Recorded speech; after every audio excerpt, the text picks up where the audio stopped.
اگلا سوال ہے، میں نے اپنی زندگی میں بہت شرک کیا ہے لیکن الحمدللہ اب توبہ کر چکا ہوں، لیکن اس کے باوجود یہی فکر دامن گیر رہتی ہے کہ شرک تو ناقابل معافی گناہ ہے، معلوم نہیں کہ میری توبہ قبول ہوگی بھی یا نہیں، مجھے بتائیں میں کیا کروں؟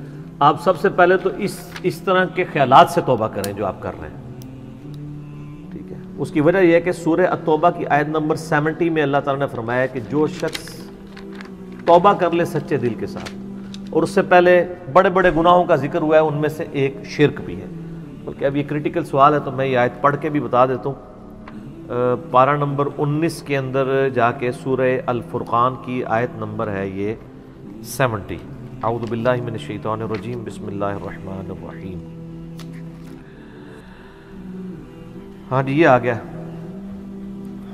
والذین لا يدعون مع اللہ الہا آخر، یعنی اللہ تعالیٰ اہل ایمان کی نشانی بتا رہا ہے کہ وہ ایسے لوگ ہیں کہ وہ اللہ کے ساتھ کسی اور کو الہ کے طور پر نہیں پکارتے، ولا یقتلون النفس التي حرم اللہ الا بالحق، اور کسی جان کو ناحق قتل نہیں کرتے۔ ہاں، بفتوی شریعت والا معاملہ علیحدہ ہے، یعنی قتل کے بدلے قتل، وہ بھی گورنمنٹ کا جوڈیشری کا کام ہے، آپ نے خود نہیں کرنا۔ ولا یزنون، نہ زنا کرتے ہیں۔ ومن یفعل ذلک یلقى اثاما، جو کوئی یہ 3 گناہ کرے گا ان قریب ان کا عذاب چکھ لے گا۔ کون سے 3 بڑے گناہ گنوائے گئے ہیں؟ نمبر 1 اللہ کے ساتھ شرک، نمبر 2 قتل ناحق، اور نمبر 3 زنا۔ حتیٰ کہ بخاری مسلم میں ایک حدیث ہے کہ نبی علیہ السلام سے جب بڑے بڑے گناہوں کے بارے میں پوچھا گیا نا، تو آپ نے یہی 3 گناہ گنوائے اور پھر آپ نے کہا قرآن پڑھ کے دیکھو، یعنی نبی علیہ السلام بھی اپنی بات کی دلیل میں قرآن پیش کرتے تھے، ماشاء اللہ تعالی۔ والذین لا يدعون مع اللہ الہا آخر ولا يقتلون النفس التي حرم اللہ الا بالحق ولا يزنون ومن يفعل ذلك يلقى اثاما يضاعف له العذاب يوم القیامة ويخلد فيه مہانا، جو یہ 3 گناہ کرے گا اس کے لیے عذاب دگنا کر دیا جائے گا قیامت میں، اور وہ ذلیل و خوار کر کے آگ میں یعنی جھونکا جائے گا۔ الا من تاب، ہاں اگر کوئی ان گناہوں سے توبہ کر لے۔ کون سے؟ نمبر 1 شرک، نمبر 2 قتل ناحق، اور نمبر 3 زنا۔ وآمن وعمل عملا صالحا، اور ایمان لے آئے، یعنی ایمان تو پہلے بھی ہوگا، نہیں صحیح والا ایمان، اور نیک عمل کرے، فَأُولَئِكَ يُبَدِّلُ اللَّهُ سَيِّئَاتِهِمْ حَسَنَاتٍ، تو پھر ایسے شخص کے گناہوں کو بھی اللہ تعالیٰ نیکیوں سے بدل دے گا۔ صرف معافی نہیں سر، جتنے بڑے بڑے گناہ تھے اسی لیول کی بڑی بڑی نیکیاں۔ وَكَانَ اللَّهُ غَفُورًا رَحِيمًا، اور اللہ تعالیٰ تو بخشنے والا مہربان ہے۔ وَمَن تَابَ وَعَمِلَ صَالِحًا، جو کوئی توبہ کرے اور نیک اعمال کرے، فَإِنَّهُ يَتُوبُ إِلَى اللَّهِ مَتَابًا، تو اللہ تعالیٰ کہتا ہے کہ میرے ذمے اس کی توبہ کو قبول کرنا، یعنی اللہ تعالیٰ نے اپنے اوپر خود سے واجب کیا، حالانکہ اللہ تعالیٰ کسی چیز کا پابند نہیں ہے، کہ جو میری طرف رجوع لائے گا میں اسے ضرور معاف کروں گا۔ تو اگر کسی شخص کو اس طرح کا وہم آتا ہے نا، اور یہ وہم اس لیے بھی آ رہا ہوتا ہے، بعض اوقات لوگ یعنی اس کا ترجمہ کرتے ہوئے بالکل لفظی ترجمہ کر رہے ہوتے ہیں، قرآن حکیم کی آیات چونکہ پورے کانٹیکسٹ کے ساتھ ہوتی ہیں، بیک گراؤنڈ میں آیات نازل ہوئی ہوتی ہیں، لہٰذا میں جب بھی ان آیات کا ترجمہ کرتا ہوں نا، جب اسپیسیفکلی شرک کو ایڈریس کر رہا ہوتا ہوں، میرا لیکچر نمبر ہے مسئلہ نمبر 3، دعا صرف اللہ ہی سے، اور سچ پیپر بھی ہے اس کے اوپر، تو ہم یہ ترجمہ جو ہے نا یہ آیت، ان اللہ لا یغفر ان یشرک بہ، بے شک اللہ اس گناہ کو کبھی معاف نہیں کرے گا کہ کوئی شخص اللہ کے حضور قیامت والے دن اس حال میں پیش ہوا کہ اس نے دنیا میں شرک کیا ہوا، یعنی بغیر توبہ کے وہ مارا۔ وَيَغْفِرُ مَا دُونَ ذَلِكَ لِمَن يَشَاءُ، اور شرک کے علاوہ ہر گناہ معاف کر دے گا، وہ بھی اوپن لائسنس نہیں، جس کے لیے چاہے گا، یعنی جو شخص شرک سے توبہ کیے بغیر گیا نا، اس کی تو توبہ ہے ہی نہیں قیامت میں۔ ہاں دنیا میں کر گیا وہ معاملہ علیحدہ ہے، قیامت میں اللہ سے اس حال میں ملا کہ اس نے دنیا میں شرک کیا ہوا اور توبہ نہیں کی ہے، تو اللہ تعالیٰ اس کا گناہ معاف نہیں کرے گا۔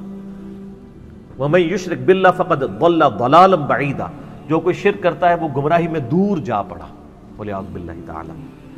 دنیا میں تو میرے بھائی جامعہ ترمذی میں حدیث ہے، نبی علیہ السلام نے فرمایا موت کے غرغرے سے پہلے اللہ تعالیٰ توبہ قبول کرے۔ موت کے غرغرے سے مراد ہے نزع کا عالم طاری ہونے سے پہلے، جب کسی کو موت نظر آ گئی نا اب وہ توبہ نہیں کر سکتا، وہ تو قرآن حکیم میں ہے نا، فرعون جب ڈوبنے لگا تھا تو اس نے کیا کہا تھا، میں ہارون اور موسیٰ کے رب پر ایمان لاتا ہوں، بنی اسرائیل کے رب پہ. تو اللہ تعالیٰ نے کیا فرمایا تھا، الآن، اب لایا ایمان.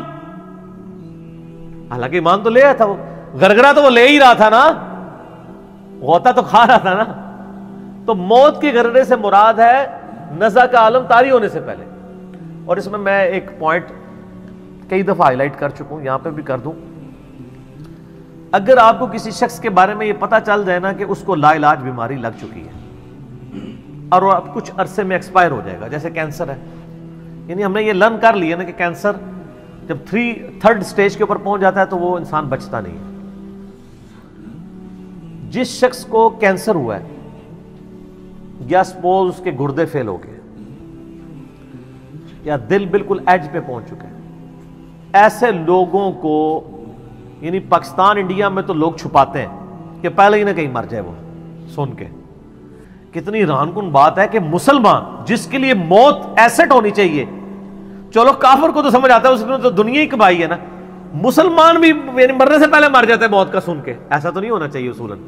اور یہ ٹانٹ اللہ نے قرآن پاک میں یہودیوں کو دی ہے سورہ جمعہ کے اندر، کہ کہتے ہیں نا اللہ کے بڑے چہیتے ہیں، ان کو کہو کہ تم موت کی تمنا کرو اگر تم سچے ہو. اگر تم اللہ کے چہیتے ہو تو پھر موت تو تمہارے لیے خوشخبری ہونی چاہیے، لائبلٹی نہیں ہونی چاہیے، ایسٹ ہونی چاہیے. اب یہی تان ہمیں بھی آ رہا ہے. مسلمان کی حالت تو نہیں ہو چاہیے اس کو موت کا پتہ چلے تو جناب وقت سے پہلے ہی مرنے کی کوشش کرے. تو لیکن آپ یورپ امریکہ میں اگر کسی کو بیماری ہو نا، اس کو بتا دیا جاتا ہے کہ سر پلان کر لیں 6 مہینے ہیں، اور 6 مہینے بھی ان کے پلان ہیں، وہ 6 سال بھی ہو سکتے ہیں، 6 گھنٹے بھی ہو سکتے ہیں، وہ تو اللہ کی مرضی ہے، وہ ایک ایسٹیمیٹ بتاتے ہیں. یہاں پہ لوگ چھپا لیتے ہیں. اس کا نقصان یہ ہے کہ نہ وہ اپنی لائف کو یعنی کوئی وراثت کے پوائنٹ آف ویو سے مینج کر سکتا ہے، اور سب سے بڑھ کے اسے توبہ کی طرف آپ کو لانا چاہیے. میں تو کہتا ہوں جی کسی کو کینسر ہو گیا ہے، ابھی اس میں موت کا غرغرہ نہیں آیا، کو کینسر ہوا ہے نا، پتہ نہیں کب مرنا ہے، ٹھیک ہے نا، نزع کا عالم بھی نہیں ہے، اس کو سب سے پہلے بتائیں کہ بھئی تمہیں لا علاج بیماری ہے، تمہاری ڈیتھ کسی بھی وقت ہو سکتی ہے، اللہ کی طرف رجوع لاؤ.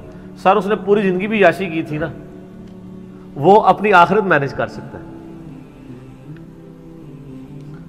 وہ تو خیر کر سکتا ہے، ہمیں بھی اپنی آخرت مینج کرنی چاہیے. روزانہ مرنے سے پہلے توبہ کرنی چاہیے. روزانہ ہم مرتے ہیں نا، صحیح بخاری میں حدیث ہے نا، نبی علیہ السلام رات کو سوتے ہوئے کیا دعا مانگتے تھے، اللہم باسمک اموت و احیا، میں تیرے نام پر مرتا اور جیتا ہوں، یعنی سوتا اور جاگتا ہوں. کیونکہ صحیح بخاری میں حدیث ہے موت جو ہے وہ نیند کی بہن ہے.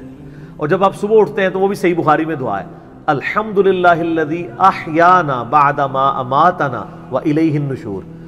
تمام تعریفیں اس اللہ کے لیے ہیں جس نے مجھے مرنے کے بعد زندہ کیا، یعنی موت کے بعد زندہ کیا، اور میں نے پلٹ کے اس کی طرف جانا ہے. تو رات کو سونے سے پہلے توبہ کریں. اور سب سے بیسٹ توبہ تو وہ بخاری مسلم میں حدیث ہے، جس نے رات میں سورۃ البقرہ کی آخری 2 آیات پڑھ لی، اسے ہر چیز سے کفایت کر جائیں گی. آمن الرسول بما انزل الیہ من ربہ والمؤمنون کل آمن باللہ وملائکتہ وکتبہ ورسلہ لا نفرق بین احد من رسلہ وقالوا سمعنا واطعنا غفرانک ربنا والیک المصیر لا یکلف اللہ نفسا الا وسعہا. آنورڈ. اس میں تجدید ایمان بھی ہے، اللہ پر ایمان، کتابوں پر، فرشتوں پر. اس کے بعد دعائیں ہیں، ربنا لا تؤاخذنا ان نسینا واخطانا، اس کے اندر توبہ شامل ہے. سب سے بیسٹ تجدید ایمان جو ہے سورہ بقرہ کی آخری 2 آیات ہے. اور یہ ہمارے وظیفے میں ہم نے بلو کارڈ کے اوپر بھی لکھا ہے کہ نبی علیہ السلام نے فرمایا، اور یہ حدیث بخاری مسلم دونوں میں، جو شخص رات کو سونے سے پہلے سورۃ البقرہ کی آخری 2 آیات پڑھ لے، اس میں جو کچھ اللہ سے مانگا ہے وہ اس کو دے دیا جائے گا. یہ بھی الفاظ ہے. تو اس میں کیا کچھ مانگا ہوا ہے؟ تو تجدید ایمان. پھر صحیح بخاری میں حدیث ہے کہ نبی علیہ السلام فرمایا جو صبح یقین کے ساتھ ایک دفعہ پڑھ لے، سید الاستغفار، اور شام سے پہلے اگر مر گیا سیدھا جنت میں جائے گا. اور اگر شام کو پڑھ لیا پورے یقین کے ساتھ، یقین سے مراد ہے کہ باقی توبہ کا اس کا ارادہ ہوا، صبح سے پہلے مر گیا سیدھا جنت میں. اللہم انت ربی لا الہ الا انت خلقتنی وانا عبدک وانا علی عہدک ووعدک ما استطعت اعوذ بک من شر ما صنعت ابوء لک بنعمتک علی وابوء بذنبی فاغفر لی فانہ لا یغفر الذنوب الا انت. یہ سید الاستغفار ہے. تو یہ وہ ہے توبہ جو روزانہ کرنی چاہیے، نزا سے پہلے پہلے، یعنی صبح بھی پڑھے شام کو پڑھے۔ بلکہ مسند البزار میں صحیح سند کے ساتھ ہے کہ نبی صلی اللہ علیہ وآلہ وسلم ہر فرض نماز کے بعد بھی سید الاستغفار پڑھتے تھے، ہر فرض نماز کے بعد۔ ایک تو ہم پڑھتے ہیں نا اللہ اکبر استغفر اللہ استغفر اللہ استغفر اللہ اللہم انت السلام منک السلام تبارکت یا ذا الجلال والاکرام۔ اس کے بعد آپ سید الاستغفار آیت الکرسی بھی پڑھیں، آیت الکرسی کے بارے میں بھی آیا ہے سنن نسائی الکبریٰ کے اندر صحیح سند کے ساتھ، ہم نے گرین کارڈ میں ڈالا ہے کہ جو شخص آیت الکرسی فرض نماز کے فوراً بعد پڑھے گا مرتے ہی جنت میں جائے گا۔ لیکن نماز پڑھے گا، خالی آیت الکرسی نہیں، نماز کے فوراً بعد، تو نماز بھی اس کو پڑھنی چاہیے۔ تو اس طرح یعنی تجدید ایمان والا یہ معاملہ بھی کرنا چاہیے، اور یہ وہم ہی نہیں بننا چاہیے کہ اللہ تعالیٰ معاف نہیں کرے گا۔ صحیح بخاری اور مسلم دونوں میں حدیث ہے کہ میں اپنے بندے کے گمان کے قریب ہوں، جو بندہ میرے لیے گمان کرتا ہے میں ویسا ہوں اس کے لیے۔ جو شخص یہ کہتا ہے اللہ مجھے معاف نہیں کرے گا تو اس کو واقعی اللہ معاف نہیں کرے گا، اور جو کہے گا کہ اللہ تعالیٰ مجھے معاف کر دے گا اسے اللہ معاف کر دے گا۔ تو انشاءاللہ تعالیٰ یہ کبھی ایسا نہیں کرنا چاہیے اللہ تعالیٰ سے نا امیدی والا معاملہ۔ آپ اپنے رب کے وعدوں پر، نبی صلی اللہ علیہ وسلم کے وعدوں پر یقین رکھیں کہ جس شخص نے سچے دل سے توبہ کی ہے اس کی نہ صرف توبہ قبول ہوگی سورۃ الفرقان آیت نمبر 70 کے تحت، بلکہ اس کے گناہوں کو بھی نیکیوں سے بدل دیا جائے گا۔ تو اللہ تعالیٰ رجوع لانے والوں کو پسند فرماتا ہے، بار بار رجوع لاتے رہنا چاہیے، اللہ تعالیٰ سے اپنے آپ کو آزاد نہیں کرنا چاہیے۔ نیکی کی ہو یا نہ کی ہو، گناہ کیا ہو یا نہیں کیا، یہ علیحدہ سے بات ہے۔ نبی علیہ السلام سے بڑھ کر کون نیک ہو سکتا ہے؟ صحیح بخاری میں حدیث ہے کہ میں بھی روزانہ 70 سے زیادہ دفعہ اپنے رب کی طرف استغفار لے کے آتا ہوں، استغفر اللہ و اتوب الیہ، نبی علیہ السلام۔ اور یہ 70 کا عدد آپ نے کثرت کے لیے بولا ہے۔ عربی میں 70 کا مطلب 70 ڈیجٹ نہیں ہوتا، 70 کا مطلب 1000 دفعہ بھی ہو سکتا ہے، 10,000 دفعہ بھی ہو سکتا ہے، 100 دفعہ بھی ہو سکتا ہے، کثرت کے لیے بولا جاتا ہے۔ تو استغفار تو بندے کی ضرورت ہے، یہ اللہ سے ایک نیکی ہے، اور ہر چیز کے ساتھ استغفار اٹیچ ہے۔ آپ دیکھیں کہ محفل سے اٹھنے کی جو دعا ہے اس میں استغفار ہے، سبحانک اللہم بحمدک اشہد ان لا الہ الا انت استغفرک و اتوب الیک، سنن نسائی میں حدیث ہے۔